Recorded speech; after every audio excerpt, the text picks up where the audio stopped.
Welcome to Nightmare Fuel Stories. Number the frequency. I never wanted to take this job. Working as a night watchman at the old Blackwood radio tower was supposed to be temporary, just something to pay the bills until I found real work. 6 months tops, that's what I told myself when I signed the contract. That was 3 years ago. The tower itself stands on Blackwood Hill, about 15 miles outside of town. It's an imposing structure, a skeletal giant of steel and wire that looms against the night sky like the spine of some prehistoric creature. Built in the 1950s, it was once the pride of the region, broadcasting to 3 counties. Now it's barely operational, running on outdated equipment and broadcasting nothing but automated weather alerts and the occasional emergency broadcast test. The station building at the base is small, just a concrete bunker with a few rooms. The main control room with its ancient equipment, a small break room with a microwave and mini fridge, a bathroom, and the security office where I spend most of my 12-hour shifts.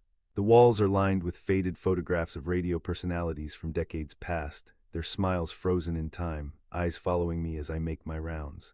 My job is simple.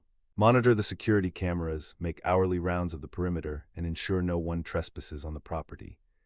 The company that owns the tower, Meridian Communications, keeps it running for emergency purposes and to maintain their broadcast license, but they've long since moved their main operations to a modern facility downtown. Most nights I'm alone with my thoughts, a thermos of coffee, and the constant hum of equipment. The isolation never bothered me. I've always been a loner, and the solitude suited me fine. Until 3 weeks ago when I first heard the transmission. It was a Tuesday night just after 2 a.m. I was doing my hourly check of the equipment in the control room, a formality really, since the automated systems handle everything. The ancient radio console sat there, its lights blinking lazily in the darkness. As I was about to leave, a burst of static erupted from the speakers. I froze, listening as the static gave way to a voice, faint and distorted, but unmistakably human. "Anyone, please, they're coming through." Then nothing, just dead air. I checked the equipment, thinking it might be interference from another station, but everything appeared normal. The transmission log showed nothing unusual. No scheduled broadcasts, no test patterns, nothing. I dismissed it as a glitch. Old equipment sometimes picks up strange signals, radio waves bouncing off the ionosphere from hundreds of miles away. It happens. But the next night at exactly 2:17 a.m. it happened again. The frequency opens the door. "Please stop broadcasting." This time I was ready. I recorded it on my phone and spent the rest of my shift replaying it, trying to make sense of the garbled words. The voice sounded distressed, almost panicked. But what door, what frequency? By the third night, I was waiting in the control room at 2:15 a.m., recording equipment ready. The static came right on schedule, but this time the message was clearer, as if whoever or whatever was speaking had found a better connection. "You need to shut down the tower. The frequency is calling them through. They're already coming." "Please." The voice faded into static, then silence. I reported the incident to my supervisor the next morning. Gary, a balding man with perpetually sweaty palms and a dismissive attitude, laughed it off. "Probably just some ham radio operator messing around," he said, not looking up from his computer. "These old towers pick up all kinds of garbage. Ignore it." But I couldn't ignore it. Not when it happened again the next night, and the night after that, always at exactly 2:17 a.m. Always the same desperate voice warning about the frequency and them coming through. By the end of the week, I'd compiled nearly an hour of recordings. The messages were becoming more coherent, more urgent.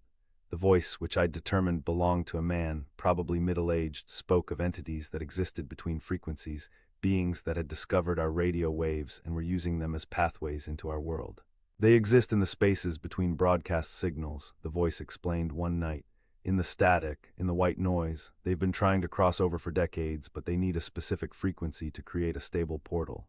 87.7 megahertz. Your tower is broadcasting on that frequency every night at 2:17 a.m. You need to shut it down." I checked our broadcast schedule. We weren't supposed to be broadcasting anything at 2:17 a.m., just the automated weather alerts every hour on the hour. But when I examined the transmission logs more carefully, I noticed something odd. Every night at exactly 2:17 a.m., the system registered a microburst on frequency 87.7 megahertz. It lasted exactly 17 seconds, too short to trigger any alarms or notifications. I began researching the tower's history, digging through old logbooks and records stored in dusty filing cabinets. What I found disturbed me more than the mysterious transmissions. In 1977, a night watchman named Robert Marsh disappeared while on duty at the tower. The official report stated he had abandoned his post, but his car was still in the parking lot, and none of his personal belongings were missing. The case was never solved. In 1987, exactly 10 years later, another employee, a maintenance technician named David Chen, went missing during his overnight shift. Again, his vehicle remained in the parking lot. Again, the case went cold. 1997, 2007, 2017. Every 10 years, someone disappeared from the tower during the night shift, and now it was 2027, my third year on the job. I took my findings to Gary, who seemed troubled but ultimately unconvinced. "Look, these are just coincidences," he said, though his voice lacked conviction. "Old places like this collect stories. People quit, they move on. Paperwork gets lost, it doesn't mean anything supernatural is happening." "Then explain the transmissions," I insisted, playing him one of my recordings. He listened, his face growing pale. That's not possible. "We don't broadcast on that frequency." "But we do," I said, showing him the logs. "Every night at 2:17 a.m. for exactly 17 seconds. Gary promised to look into it, to send a technician to check the equipment. But days passed and no one came. My calls to the main office went unanswered. I was on my own. I considered quitting, but something kept me there. Curiosity, perhaps. Or maybe it was the growing certainty that if I left, someone else would take my place, someone who wouldn't understand the danger, someone who might become the next decennial disappearance. So I stayed, and I listened, and I recorded. And the messages grew more disturbing. "They're almost through," the voice warned on the 10th night.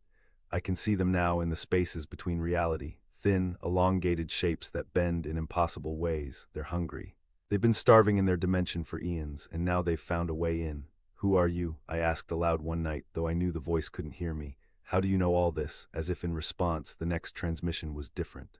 More personal. "My name was Robert Marsh. I worked at Blackwood Tower in 1977. I discovered the transmission pattern just like you. I tried to stop it. I failed. They took me, but not completely.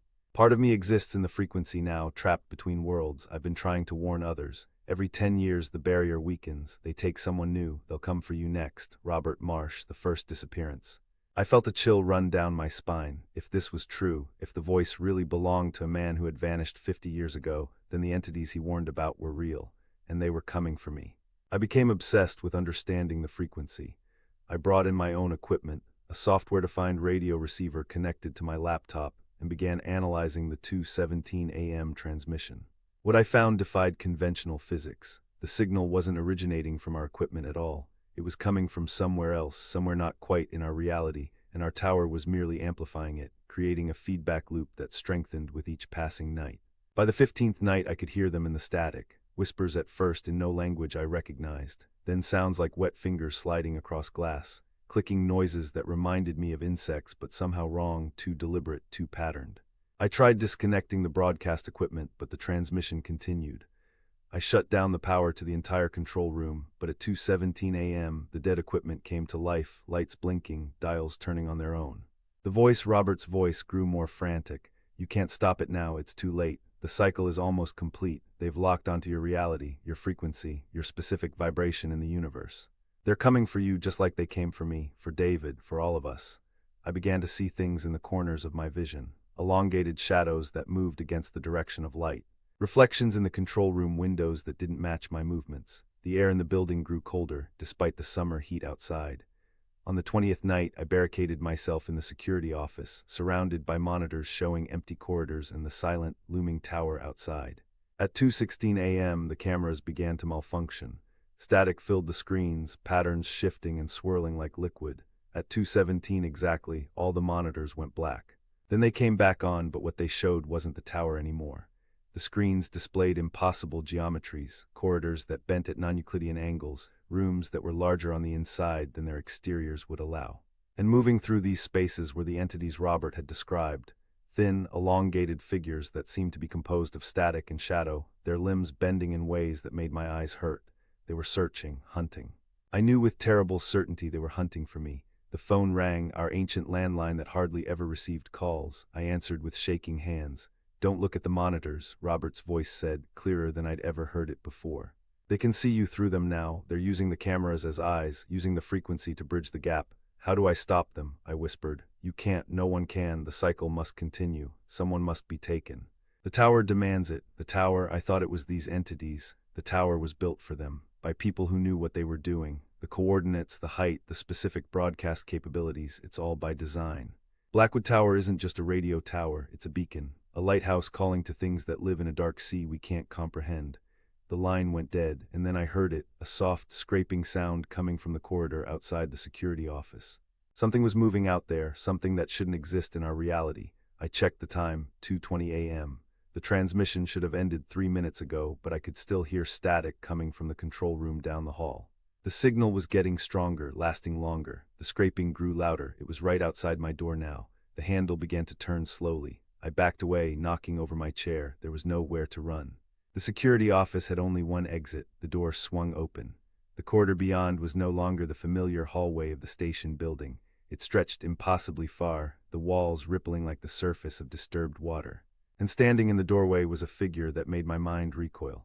It was tall, at least 7 feet, and impossibly thin, like a shadow that had peeled itself from the wall and gained dimension. Its limbs were too long, jointed in too many places. It had no face, just a blank expanse where features should be, occasionally disrupted by bursts of static like a television with poor reception. It tilted its non-face toward me, and though it had no visible eyes, I felt it studying me, assessing me. I couldn't move, couldn't breathe. Terror had paralyzed me completely.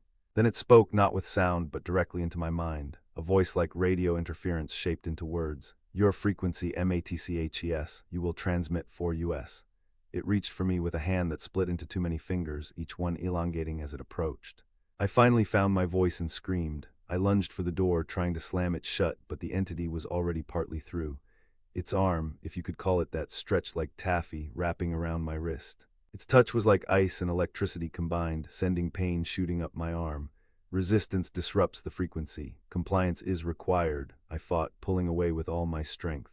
The entity's grip tightened, its limb coiling around my arm like a snake. Where it touched my skin, the color seemed to drain away, leaving gray patches that spread like frost across a window. In desperation, I grabbed the heavy metal flashlight from my belt and swung it at the creature's arm. It passed through as if hitting smoke, but the entity recoiled nonetheless, its form rippling with distortion. I seized the moment and slammed the door, turning the lock. It wouldn't hold for long. I could already see the wood bulging inward as if under immense pressure, but it bought me precious seconds. My mind raced. Robert had said the tower was a beacon, that it was built specifically to enable these entities to cross over. If that was true, then maybe, just maybe, I could disrupt the signal. The main broadcast antenna was controlled from the transmitter room, 1 floor below. If I could reach it, I might be able to shut down the entire system. Not just the automated broadcasts, but the tower itself. The door began to splinter. I had no choice. I grabbed my phone and keycard and headed for the emergency exit at the back of the security office. It led to a maintenance stairwell that wound down to the lower level. As I pulled open the exit door, I heard the office door finally give way behind me. I didn't look back. I couldn't. I raced down the stairs, taking them 3 at a time, nearly falling in my haste. The transmitter room was at the end of a long corridor on the lower level. I swiped my keycard at the heavy security door and stumbled inside, slamming it shut behind me. The room hummed with power. Banks of equipment lined the walls, lights blinking in the semi-darkness. At the center stood the main transmitter cabinet, a hulking piece of machinery that connected directly to the tower outside. I approached it, searching for the main power controls, but as I got closer, I noticed something odd about the cabinet. The metal casing was inscribed with symbols I didn't recognize, not technical notations or manufacturer's marks, but something older. Ritualistic, and there at the very center of the control panel was a small plaque I'd somehow never noticed before, despite my years working here.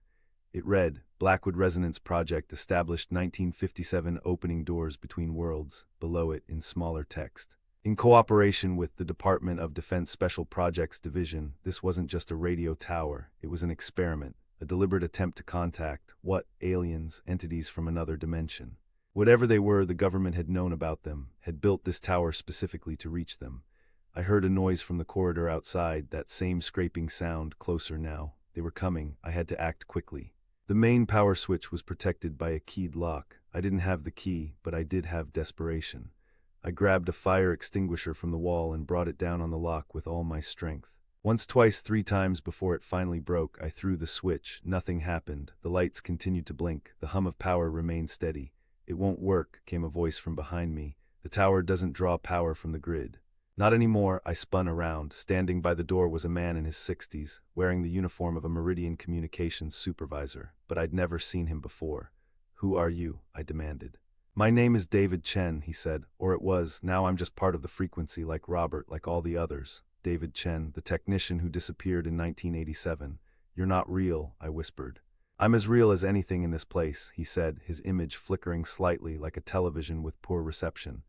I've been watching you. You're different from the others. You understand more. That's why they want you specifically. What are they? We called them frequency entities. They exist in the space between broadcast wavelengths. The military discovered them by accident in the 1950s while experimenting with long-range communications. They built this tower to study them, to try to communicate, but they didn't understand what they were dealing with.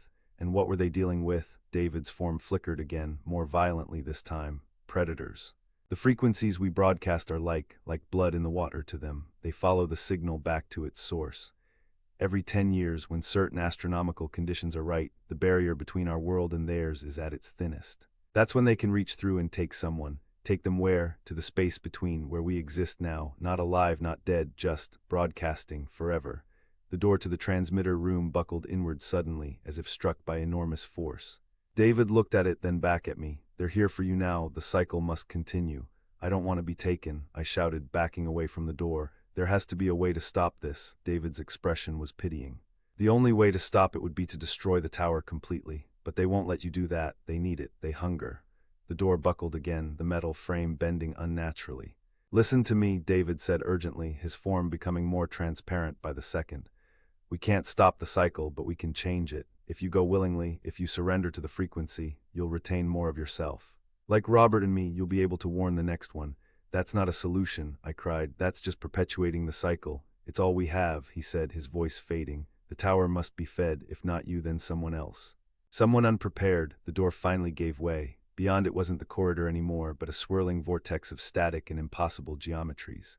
The entities moved within it, their elongated forms flowing like oil on water. David's form had almost completely faded now. Choose quickly, his voice echoed. Resistance or acceptance, either way you join the frequency. I backed away until I hit the transmitter cabinet. There was nowhere left to run. The entities flowed into the room like living shadow and static, surrounding me. I closed my eyes, my mind racing through options that didn't exist. I couldn't fight them. I couldn't escape. All I could do was choose how I entered their world. I accept, I whispered, opening my eyes to face them. I accept the frequency. The entities paused, their forms rippling with what might have been surprise. Then they converged on me, not grabbing or pulling, but enveloping. The sensation was like sinking into ice-cold static, every atom of my body vibrating at a frequency not meant for human existence.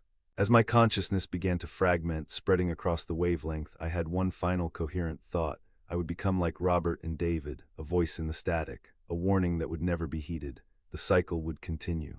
Another would come in 10 years, and I would be waiting, trapped in the frequency, trying to save them from my fate. My body dissolved into the static, but my awareness expanded. I could feel the tower now, feel the signal it broadcast. I could sense the entities moving through the frequencies, hunting for more like me. And I could feel the others, Robert, David, and those who came before them. Their consciousnesses spread thin across the bandwidth. I became the signal. I became the warning. I became the frequency. And as the first light of dawn broke over Blackwood Hill, the tower stood silent and empty, waiting for the next night watchman to take the job, waiting for the cycle to begin again. In the control room, the old radio console sat dark and quiet, but at exactly 2:17 a.m. the next night, it would come to life again. And a new voice would join the chorus in the static, warning of the entities that live between frequencies. My voice, forever broadcasting a warning that no one will heed, forever trapped in the space between worlds, forever part of Blackwood Tower.